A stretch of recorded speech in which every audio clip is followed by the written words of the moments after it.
Just 23 days into his papacy, Pope Leo XIV has already implemented 10 important reforms that are definitely causing a stir within the Catholic community. From the Vatican's heart to the most remote parishes, his actions are reshaping long-held traditions. What's the driving force behind these bold changes? To truly grasp it, we need to first understand the roots of his faith. Let me take you back to July 2nd, 1987. Back then, he wasn't yet Pope. He was just Father Robert, a dedicated missionary working in a small, dusty village surrounded by hills. One day, a young boy rushed to him, tears streaming down his face, desperately seeking help for his sick sister. The priest who usually tended to their needs was unavailable. Without a second thought, Father Robert set off with the boy, but quickly realized that the path to the village was littered with sharp rocks and thorny plants. The villagers had no shoes, and neither did the boy, so Father Robert decided to take his shoes off too. He walked the challenging 2-mile stretch barefoot under the blazing sun. His feet throbbed, and he felt the sting of the hot ground. But the moment he arrived, the warmth of the villagers embraced him. A woman kissed his hand and softly said, "You came like us. Now we believe you." That was a pivotal moment for him. He vowed never to wear shoes unless the people he served did as well. Fast forward to today. Now as Pope Leo XIV, he's determined that every bishop should grasp the same lesson. If you're a leader, you must first walk alongside your people. One of his first mandates was that each bishop must participate barefoot in at least one public procession every year, not hidden away in a church, but out on the streets where the people can witness it. He believes it's essential for church leaders to remain humble and to truly understand the struggles faced by the poor. If Christ could walk barefoot carrying his cross, then surely they can do the same. It's no surprise that some bishops were taken aback and even felt uneasy about this new directive. But Pope Leo remained steadfast, fully aware of the significance behind it. In addition to this, he made another transformative decision by designating a small portion of the Vatican gardens as a nightly respite for a limited number of homeless individuals. While it's not open to the general public and is managed carefully, this initiative serves as a quiet but profound gesture of compassion, offering a little peace of mind for those in need. These bold changes are just the beginning of what he hopes to achieve during his papacy, and they reflect a deeper mission to engage more authentically with the community. So, if you're watching this, know that it's no accident you're here. Perhaps the Spirit is nudging us to reflect on our paths and how we can walk closely with those around us. If you feel inspired, share where you're tuning in from in the comments, and maybe tap like or subscribe. You never know who might need to hear these messages of compassion and humility today.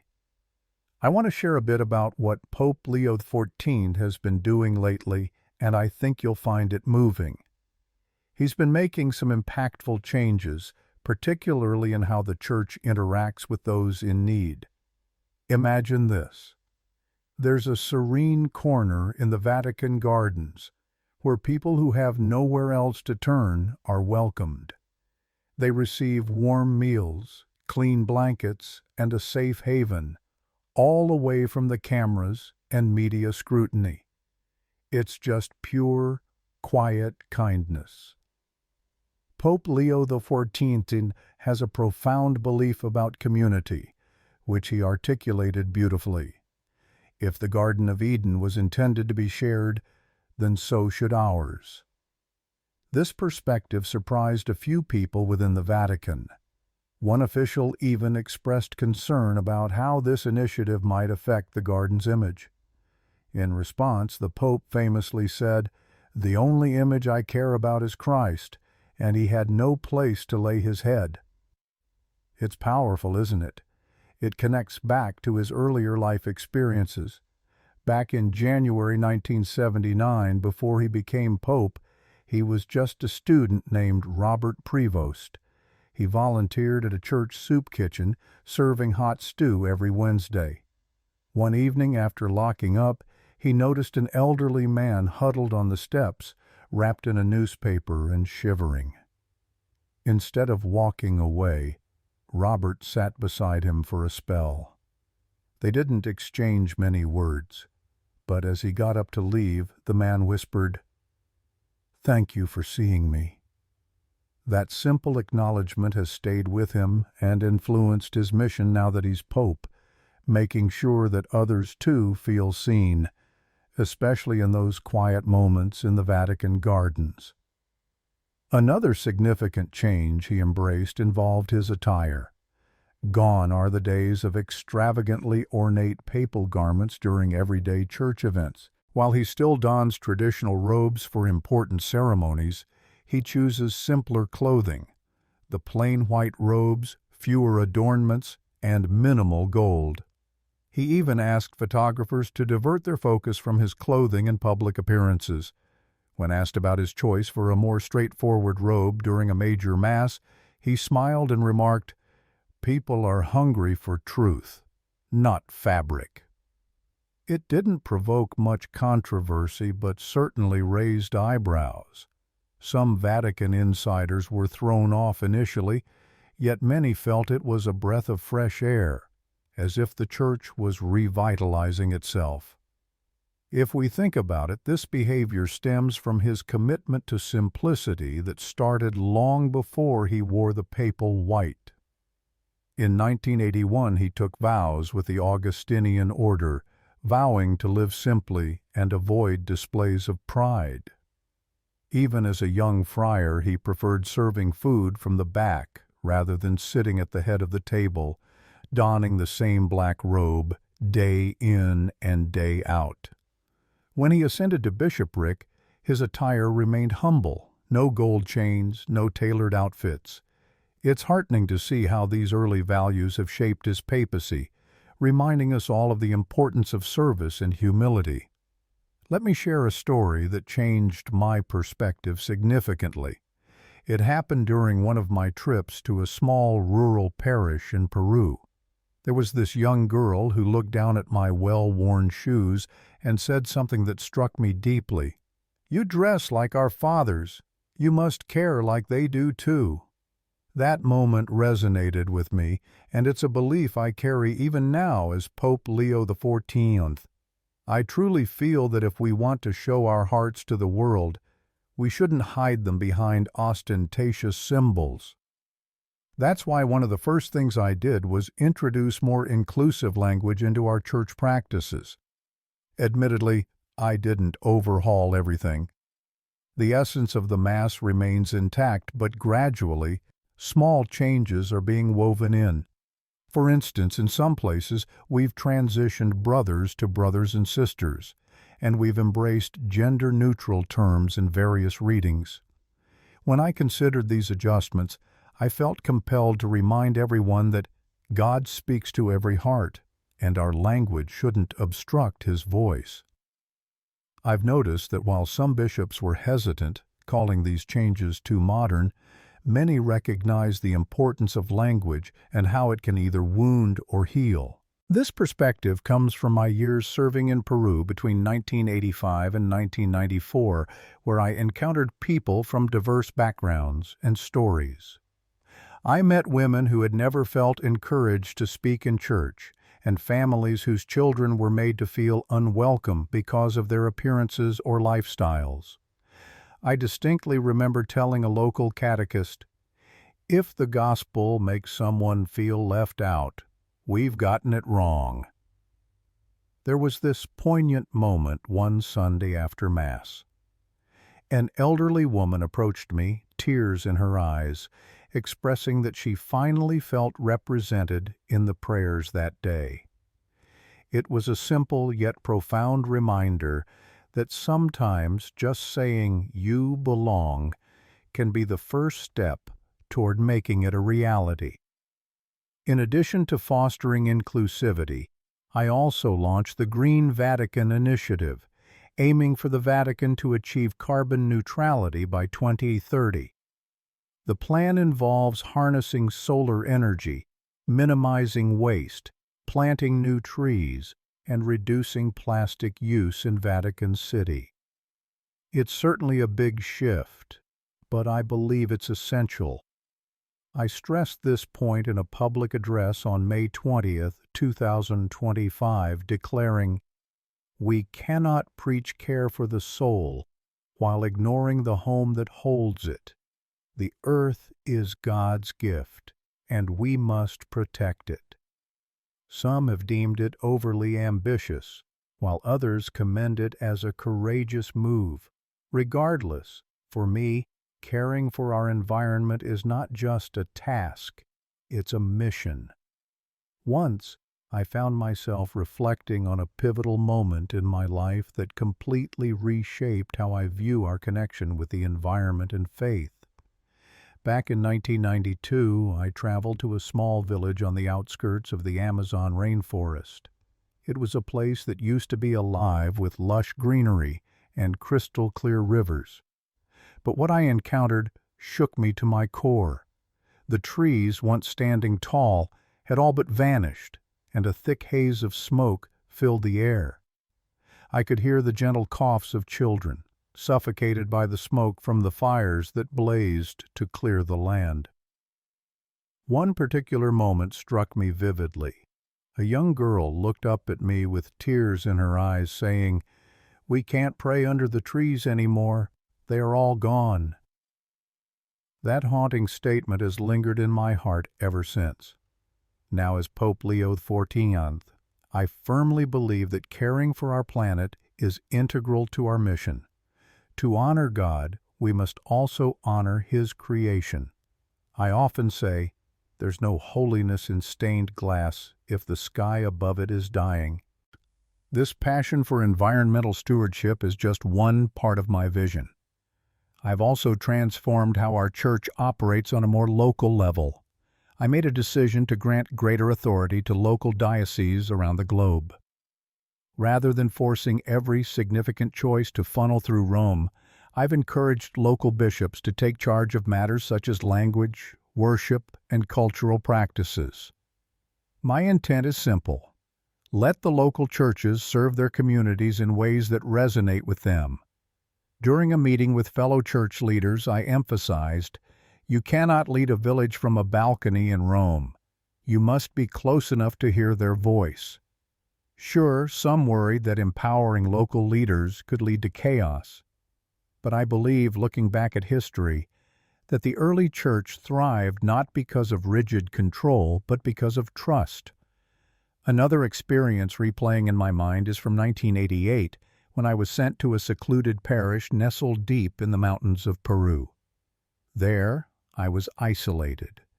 No phone service, no electricity, and no quick way to reach anyone in authority.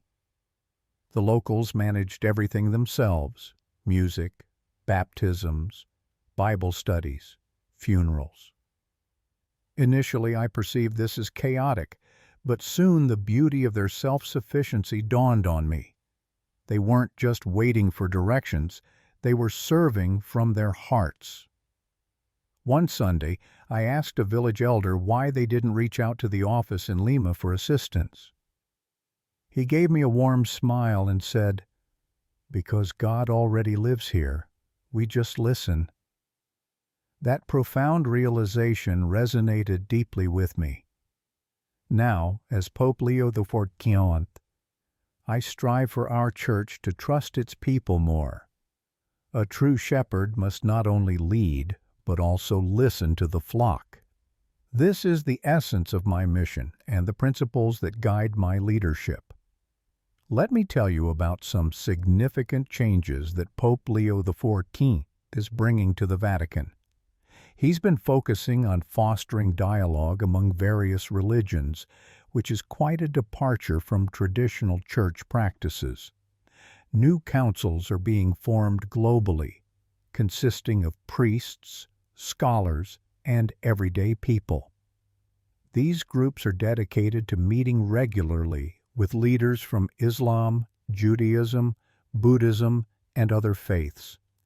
The aim isn't to spark debates, but rather to build mutual understanding and collaborate on peace initiatives and aid efforts for those in need. I remember when he held a press briefing on May 22, 2025. He made a powerful statement. Faith should not be used to build walls, it should be used to build tables. It struck me how, in these divisive times, he emphasized the Church's responsibility to courageously bridge the gaps and listen to others. Some critics voiced concerns about the risks of this approach, fearing it might dilute Catholic teachings. But Pope Leo XIV confidently argued that genuine faith thrives on open conversations. His experiences living in diverse cultural settings surely shaped his perspective. Back in 1990, while serving in northern Peru, he got the chance to visit a refugee camp that welcomed people from a variety of backgrounds. There were Catholics, Muslims, indigenous people, and those who identified with no faith at all. His intention was not to preach, but to bring food and blankets to those in need. I remember him telling me about a moment when he sat beside a Muslim nurse after she tended to a sick child. They prayed together in their unique ways while the child rested. The nurse shared a beautiful insight. We may speak to God in different languages, but He hears the same pain. That thought resonated with him long after. Later in Chicago, he encountered neighborhoods where synagogues, churches, and mosques coexisted. He learned the power of listening and how sometimes that's the best form of leadership. Now, as Pope, he recognizes that silence between faiths only breeds fear. It's been amazing to witness his commitment to creating spaces where different voices can unite, not to change one another, but to truly understand each other. After all, he believes that lasting peace begins with a handshake, not a sermon. On another note, he has also prioritized enhancing financial transparency within the Vatican. To tackle this, he mandated regular audits by independent experts and ensured that crucial financial reports become available to the public each year. This is aimed at fostering trust both within the Church and among the wider community. No more hidden finances, no more mystery around where funds are allocated. During a press briefing on May 24, 2025, he emphasized, "If we ask the faithful to give with open hearts, we must manage those gifts with open books." It's clear that Pope Leo XIV is committed to change, fostering a church that truly listens and builds trust. For a long time, questions about money in the Vatican have raised eyebrows, especially among younger Catholics who crave transparency from their church. Many were worried that this issue could lead to even bigger problems, but Pope Leo XIV made his intentions clear. A church that keeps its financial matters hidden cannot genuinely preach honesty. Looking back, it's clear that his strong stance on financial transparency stems from his early leadership experiences. Back in 2001, he took on a significant role as the leader of the Augustinian order worldwide. This position was more than spiritual. It came with budgets, staff management, and international travel. During that time, he stumbled upon missing funds in a local initiative, which compelled him to dive in and sort things out. He put in countless hours reviewing expenses, asking probing questions, and implementing improvements. Reflecting on that experience, he once mentioned that he learned a crucial lesson. It's not about the money, it's about the silence that surrounds it.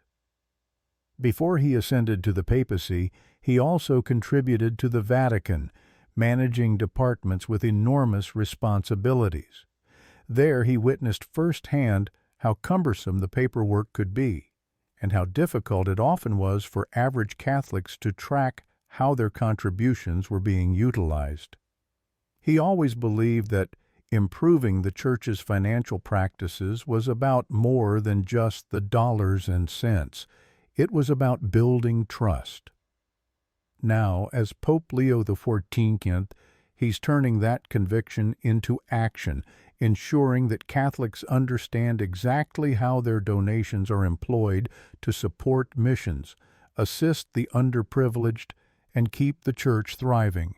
In his words, the truth should not be hidden in a drawer. It should be placed on the altar. Another significant change he made was the establishment of global youth councils. These groups consist of young Catholics from various cultures and backgrounds, coming together to share their thoughts and provide candid feedback to church leaders. They tackle pressing issues including faith, technology, education, and mental health, topics that resonate with today's youth. The Pope is keenly aware that young people are not just the Church's future, they are active participants in its present. During a talk about the councils on May 25, 2025, he remarked, "Too often we preach to the youth without asking what they see, what they feel, or what they hope for. We cannot lead them if we do not listen to them." Initially, many priests embraced this initiative, while others had their doubts. However, Leo XIV framed it perfectly. If the Church wants to remain relevant, it must welcome new voices. His ability to connect with young people has been pivotal in making these changes possible. You know, reflecting back to my time in the early 90s while I was serving in Peru, I often think about the afternoons spent under that mango tree after Mass. Those moments weren't about lengthy sermons or heavy teachings. Instead, I found myself asking children and teenagers questions, really listening to their responses. We would dive into their homework together, play music, and I even showed them how to lead prayers. There was this one moment that sticks out. A teenage boy named Alio once boldly asked, "Father, why doesn't anyone in Rome care about what we think?" That question hit me hard. I smiled back at him and said, "Maybe one day they will." Ever since then, that idea of listening has become a part of my mission. When I moved to Chicago, I carried that same passion for the youth into running retreats and Bible camps. Even when my schedule was packed, I always made sure to find time for the young people. I wanted them to feel noticed, valued, and heard. Fast forward to now, as Pope Leo XIV, I'm keeping that promise alive. We've established youth councils that connect online and in person. Their thoughts will go straight to the Vatican, and believe it or not, some will be welcomed to Rome for direct dialogue with cardinals and church leaders. I came across a remarkable story from a girl in Nigeria who joined one of these councils. She said, "I never imagined someone in the Vatican would care about what I had to say. Now I truly believe they do." It's crucial to understand that listening to our youth isn't about showing weakness. Rather, it's a testament to wisdom. I always say, a church that speaks to young people is strong, but a church that listens to them will endure. Now, let's talk about one significant change I've made: reintroducing traditional confessionals. I've encouraged priests around the globe to dedicate more time to confession, keeping those confessionals open throughout the week, not just on Sundays. I want people to view confession not as a daunting task, but as a way to heal their hearts. Back in May 2025, I delivered a message at St. Peter's Basilica, standing next to one of the wooden confessionals. I shared, "In this box, the soul learns to breathe again. We must approach it, not out of guilt, but for grace." Some thought we had outgrown this practice, claiming confession could now happen online, or through personal reflection.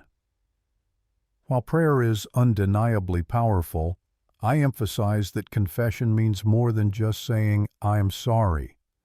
It's about being seen, feeling forgiven, and experiencing freedom. That's why I've asked every parish to dedicate at least 2 full days a month to confession. I envision days where churches remain open and the light in the confessional shines bright. Looking back, I can confidently say that confession has shaped so much of who we are and what we believe. Let me share a meaningful chapter from my life. Back in the late 1980s, when I was serving as a priest in Peru, I spent countless hours sitting in these small wooden confession booths. There were many times when no one would come through that door, but I always felt it was important to be there, just in case someone found the courage to seek me out. I recall thinking, if they make the effort to walk in, I need to be ready for them. One evening, as the church was about to close, a man entered. I could see the tension written all over his face. He looked like he had been carrying a heavy burden. With a shaky voice, he confessed to me that he hadn't been to confession in over 3 decades. He started to cry as he spoke, and I could sense the weight of his remorse. When he finished, he leaned in, almost whispering, "Is it too late to be clean again?" I didn't have a lot of words to offer, but I reached through the screen and rested my hand on the wood. "It's never too late," I assured him. That moment resonated in my heart for years to come. Fast forward to when I returned to the United States. Even after being elevated to the role of bishop, confession remained a cornerstone of my daily routine. I once shared with a seminarian that you could deliver countless sermons, but spending even just 1 hour in that confession booth could change a life. Now, as Pope Leo XIV, my aim isn't to revive traditions simply for the sake of nostalgia. Instead, I genuinely believe that many people are silently grappling with pain, and confession serves as a vital outlet for that suffering. It's challenging, I know. Many are burdened by shame, fear, or confusion. Yet I also recognize that forgiveness is one of the most beautiful gifts our church can bestow. For this reason, I envision every confessional, whether grand or modest, old or new, as a sanctuary where individuals can rediscover their peace. Because, and I truly believe this, when you kneel in confession, you aren't acting out of weakness. You're kneeling in hope. My reforms are not just about administrative measures. They spring from a life dedicated to humility, service, and unwavering faith. As the world observes, one crucial question lingers. How will these changes influence the Church's future? In my early days as Pope, I'm dedicated to reshaping the Church not through grand gestures but through quiet, purposeful actions. True transformation unfolds where hearts can be heard, hands are open, and feet stand bare. If you found this story touching, consider sharing it with someone who cherishes quiet courage. And don't forget to subscribe for more untold stories from the heart of the Vatican.